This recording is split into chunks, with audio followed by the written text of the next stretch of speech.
Hello friends, Heidi here from Rain Country. God is good all the time.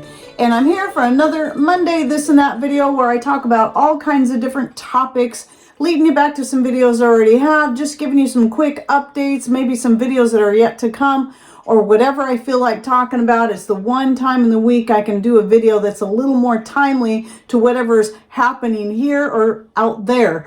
And so the first topic is unleavened bread. And so though I'm going to be shooting a separate video on this with some more detailed recipes, that's going to be out really late. And I realize some of you have already observed Passover and the Feast of Unleavened Bread, so it's still going to be late for a lot of you. But hopefully this will at least give you ideas for next year. I decided instead of doing what I planned, and that was making some more yeast bread to work through this past week, I decided why not just start experimenting and get some ideas of different types of unleavened breads I would like to make for the week. So while initially I just planned on making all my own recipes, I did happen to, as I was kind of looking for ideas, I came across this one for a very thin and crisp, more of a cracker type bread, but this one just looks so good I had to try it. And so what I'm going to do for that one, since it's not my recipe, I'll link to the written recipe in the description box down below, but I'll share with you the only main differences I did was the flours I used, because I typically make all my breads with my a lot of times it's a combination of just an organic unbleached white flour and my own home milled flour that is a blend of barley and hard white wheat, a 50-50 blend of the two. Over the years, I've tried all kinds of different blends. That one is just my personal favorite, the barley and the hard white wheat. So I used just that in that first one that was more like a cracker. And that also had olive oil in it. And I really, really liked the flavor and the texture. So I didn't think to get photos while I was making it, but here is you can see here the image of what it looked like when I was done. I thought to at least do that. But if you're wanting something that's more of a light crispy bread, something that might be more of a snack and something you can also make healthier than eating potato chips, then that's a really good option. And any flour you want to use is up to you. It doesn't have to be whatever's in the written recipe or whatever I use. This is just my preferred blend. Then the second batch was based loosely off of that recipe and my homemade tortilla recipe. And I took the same flour blend, not adding any white flour, just that, but also added some of my favorite seeds that I like to add to my breads, which was black seed, chia seed, and flax seed. I often will use hemp seed and poppy seed as well, but I just stuck with those three for that particular batch. And then I just pressed those ones by hand. I didn't bother rolling them out. I just pressed them out by hand so I could just have some nice little kind of oval shaped pieces that would give it more uses that way, but definitely thicker than I would do for a tortilla, because I wanted it more as a bread that you could eat with soup or even make sandwiches out of it. In fact, I made an egg and cheese sandwich, which I called Egg McMatza just to be funny. And then I also did just a regular like grilled cheese with it, and it turned out really good. So like I said, I used the same basic recipe as far as the fat and flour and water ratio, loosely based off that. I'll go ahead and read off, and I'll put this in the description as well, the ratios that I used, which was 3 cups of flour, 1 cup of water. It works easier if the water is just kind of warm when you go to use it.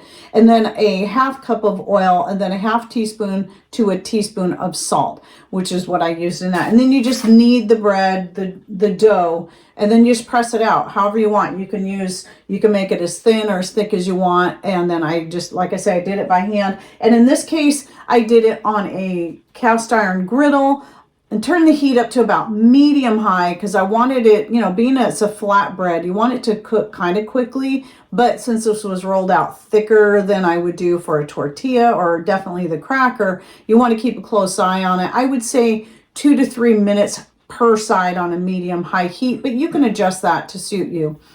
And I really liked how that turned out. And like I said, it worked good for, just whatever, however we want to use it. And by the way, I'm still not done playing around with this. So this separate video I'm going to do, I'm hoping to come up with a few other ideas.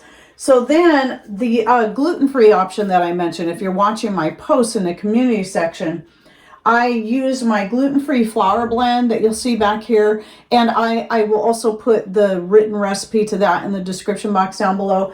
But it is, it's the same one I use for the pie crust and any other cookies and whatever, whenever I'm making anything gluten-free for the sake of our friends that we spend a lot of time with. We usually now kind of see them typically once a week.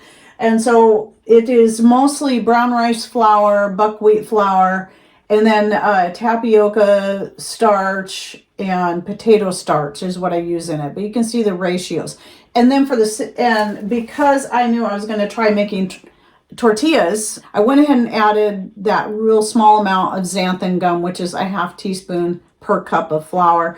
And that's what I do for pie crust. That helps it hold together better when you're working with it. For me, the taco I made out of it last night held together just fine.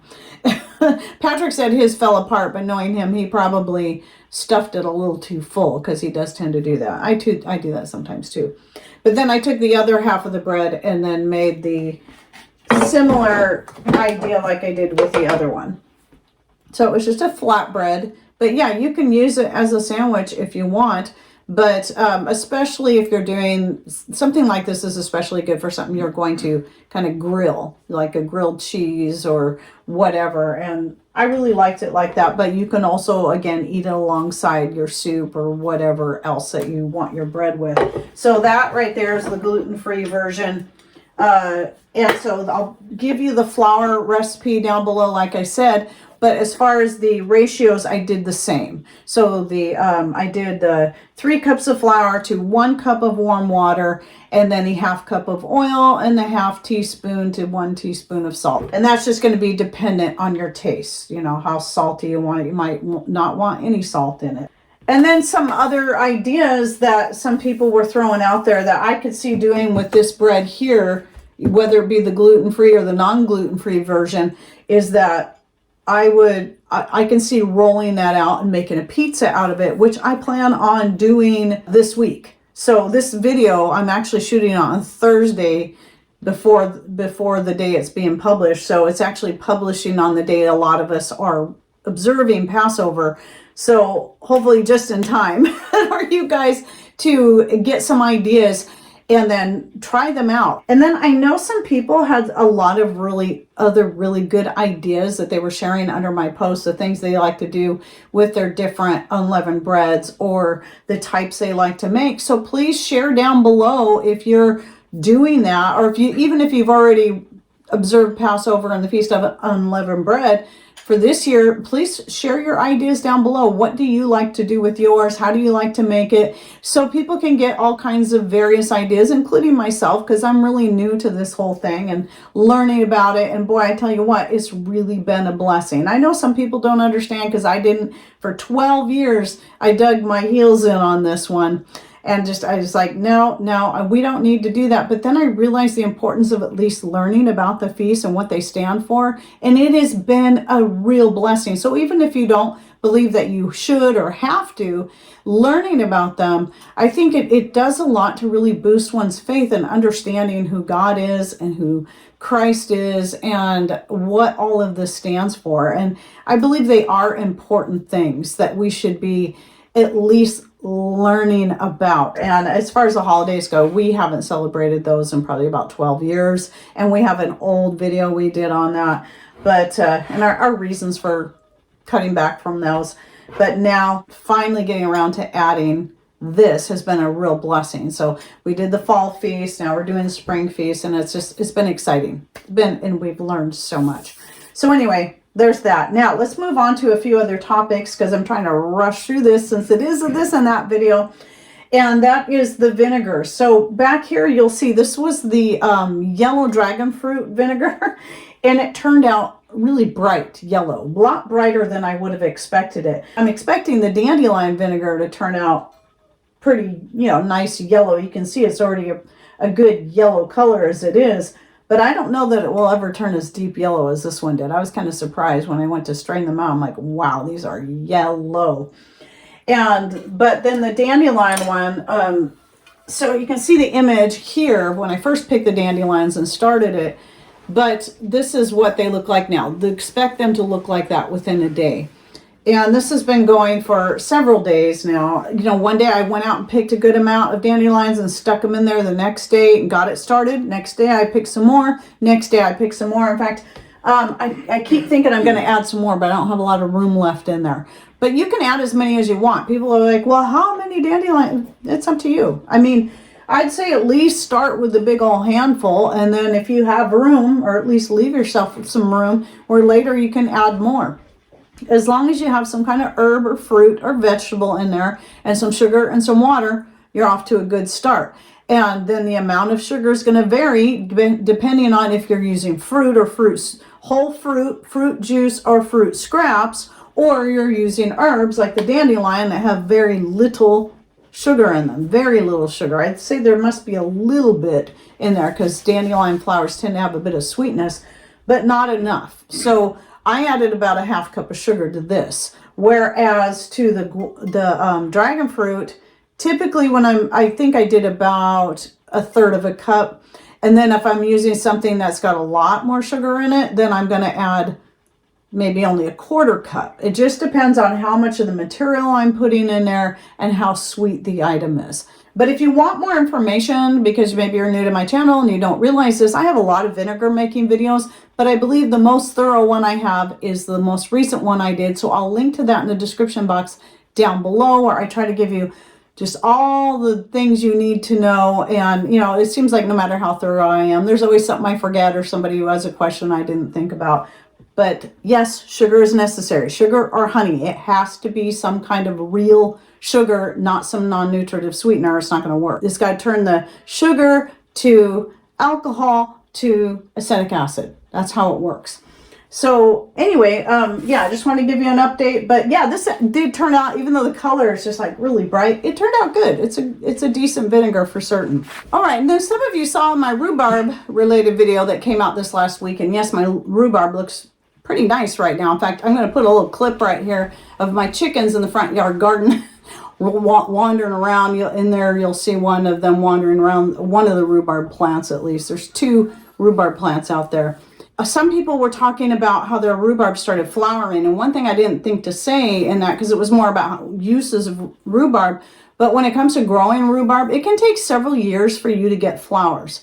And what I learned is as soon as you see that stalk with the flowers on it appear, break it off clear down to the base right away as soon as you see it, because what's going to happen is, unless you're wanting to collect seed from your rhubarb, which is really not necessary because you can divide your rhubarb. It is a good idea to dig it up every so often and then divide it anyway, and if you want to make more plants.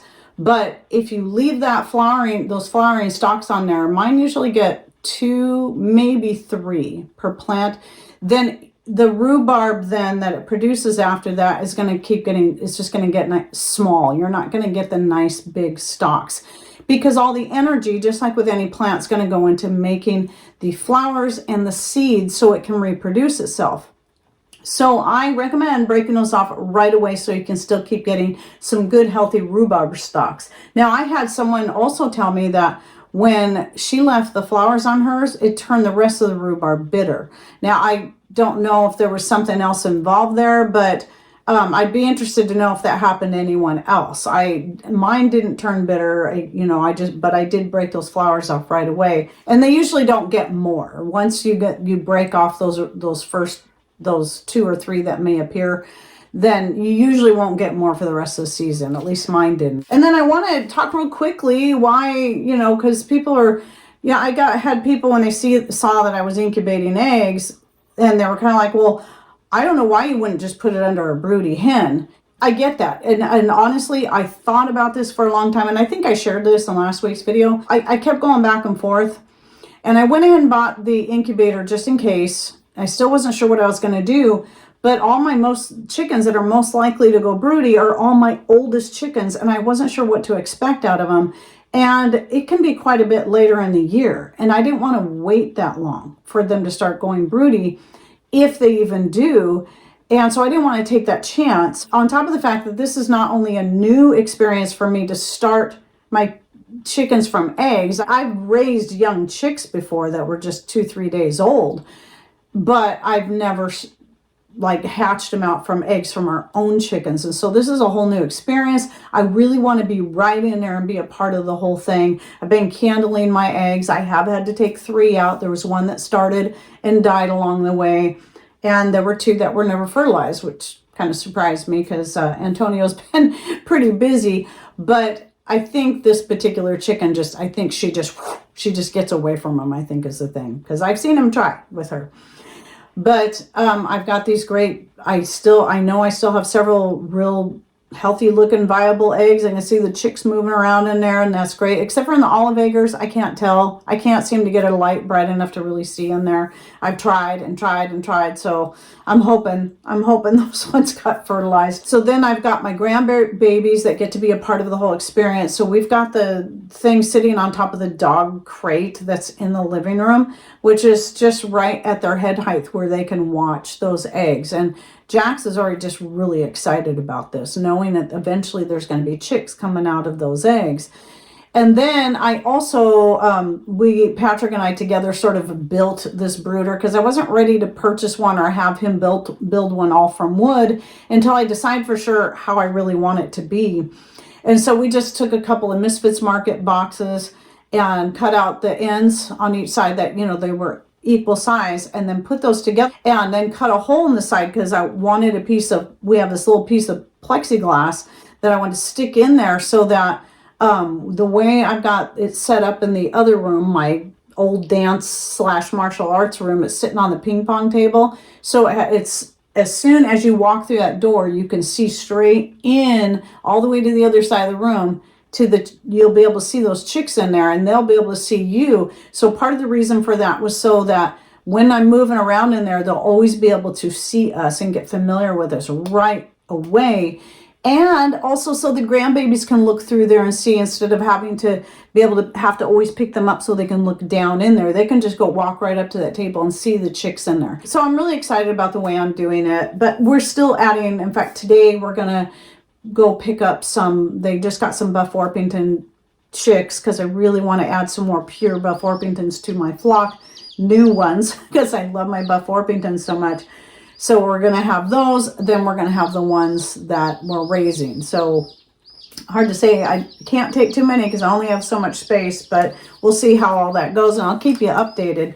But yeah, so it's just kind of a great way that I can learn more, because it's forced me to have to really learn a lot, watch a lot of videos. And some people kind of forget the fact that I do research things.